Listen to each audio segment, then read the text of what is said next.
आषाढ़ सावन के लाने हवे गौना पहली मिलन के।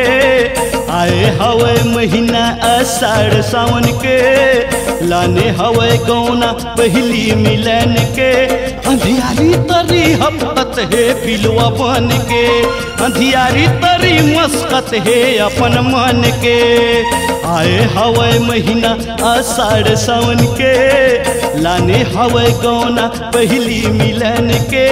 गोड़ारी तरी मस्कत है बिलवा बन के, अंधियारी तरी हपकत है अपन मन के।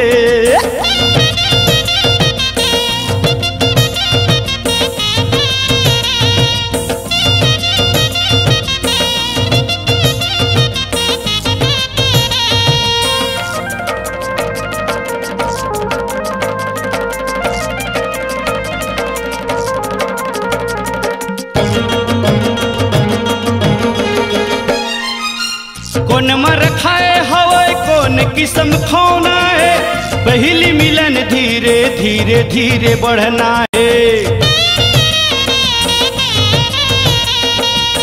कौन मर खाए हवे कौन किस्म खोना है, पहली मिलन धीरे धीरे आगू बढ़ना है। हेर हेर झड़कत है चिकन चांदन के, हेर हेर झड़कत है चिकन चांदन के। गोड़ारी तरी मस्कत है बिलवा बन के, अंधियारी तरी हपकत है अपन मन के।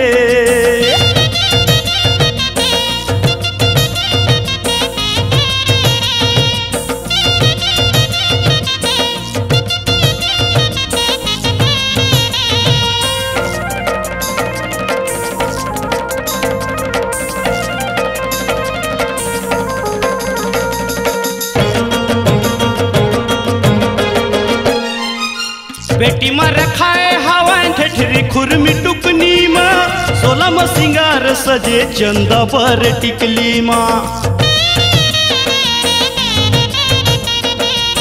बेटी मर खाए हवन ठेठरी खुरमी टुकनी माँ, 16 में सिंगार सजे चंदा पर टिकली माँ।